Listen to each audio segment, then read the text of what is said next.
Here with Florida quarterback Graham Mertz at SEC Media Days. Graham, you are a seasoned veteran in this space. You mentioned from your time at Big Ten Media Days. How does it compare now being at SEC Media Days for you? Yeah, it's pretty similar. I mean, I think they keep you busy all day. Sure. Running around. You're like a sheep just getting herded all over the place. So it's good, though. It's good. It's good to see the amount of passion that, I mean, no brainer. Sure. SEC passion. That's kind of been my theme all day. Like, sure. What's the big difference? I mean, football is football, but the passion from school to school is strong. It just means cool. more. It just means more. There you go, It just means more. And what was that transition like? Right yeah, it's bang. right behind us. Right behind us. You can see. How about the awareness by Graham Mertz there? Checking out where the "It Just Means More" sign is. Speaking of awareness, College Football 25. We talked before you got on the air here. You're a college football sicko, like from day one, even before you were playing college ball.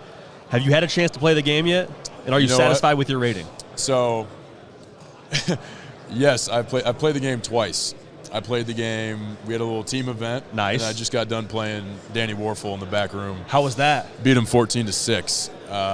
He ran it every play. Interesting. Yep. He didn't know. Well, it was his first time playing.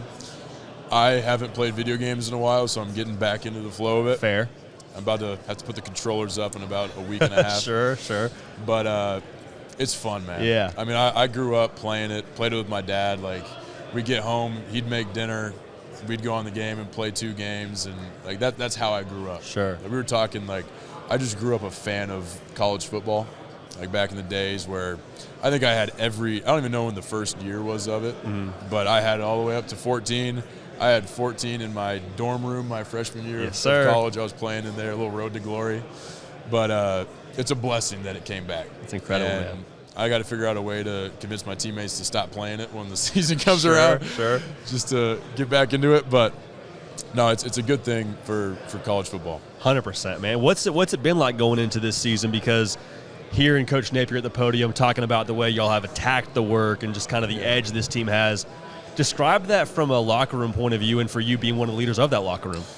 Yeah, I think we got a special group. And I think there's power in a group of people coming together, not really caring what anybody thinks. We know what we got in that room. We trust each other. We love each other. We all went through a very hard time together.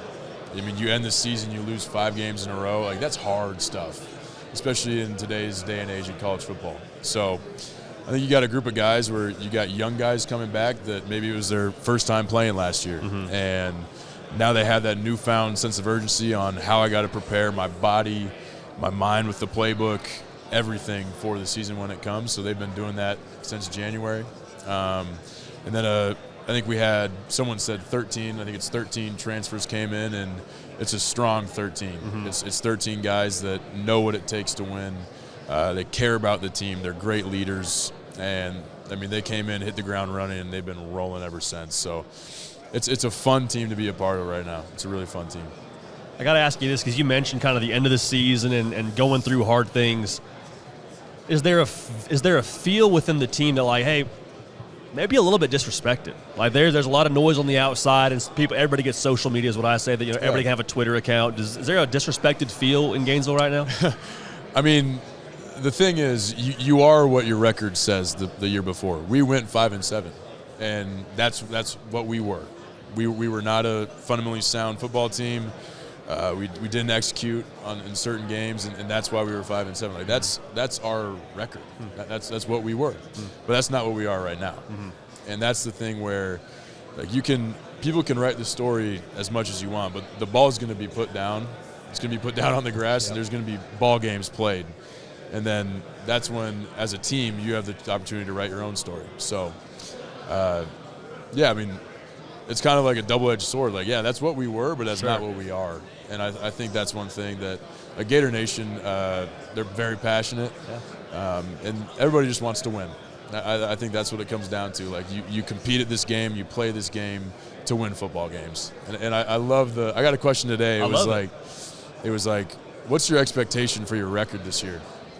And I was like, kind of stopped for a second. I'm like, if you play this game, you want to win every game. Of course. And I'm like, I don't think that's like any quarterback, any person that plays on a team here today, that's how they're thinking. So I think you go into the year with that mindset if you're a true competitor. So that was fun today. I was like, I don't want to lose That's at all. a tough question. I don't right want to lose there, at all. man. Yeah, I mean that's like if you say even 11-1. I had to go like. So what game are you going to lose? Loss you want to have? Yeah, that's tough, man. What do you wish people knew about Graham Mertz, man?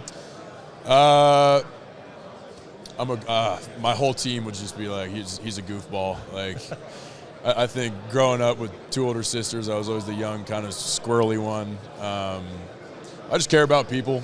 Care about how every interaction I have with somebody. I love life. I have fun doing what I'm doing. I don't know. Yeah. I don't know. That's a great answer. Yeah. That's a great answer, man. Now I can juggle. You can juggle. I can fully juggle. Like 3 objects at I a can time? do 3, 2, like, 4. Whoa. Yeah. Okay. I Do feel like the whole that'll thing. come up in like the NFL draft stuff, like when they sit you down and say, what's your hidden I'll talent? do it before games. No kidding. Why? Just like hand-eye stuff? Hand-eye, yeah. No kidding. It's like I started, okay. Story time, everybody. Anybody that's watching. Yeah. 5th grade, I had a social studies teacher. His name was Mr. Hastings.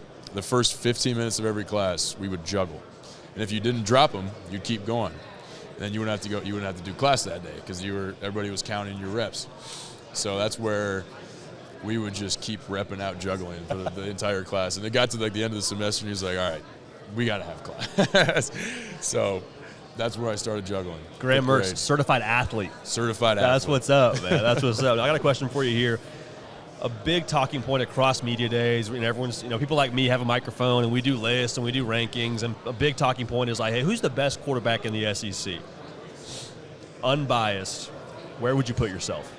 Unbiased, man. I spent a lot of time with a lot of those guys, and it's a fun group, but unbiased. I don't know. People can put me wherever they want, but I think that as a quarterback, you got to have the confidence that you're the best one out there, and that's kind of where I think. But I'm not gonna go out there and be like, I'm number one. Sure. You know what I mean? Yeah. 100%. So, but I think that the cool thing, you think about the entire SEC, just all the quarterbacks, like, it's just they're good guys. Like, I don't know if you've been able to talk to. I mean, I'm sure Couple of you've them, talked to a lot of them, sure. like in the past couple of days, but they're just good guys. Like, they like playing pool, they like chilling, they like throwing the football around.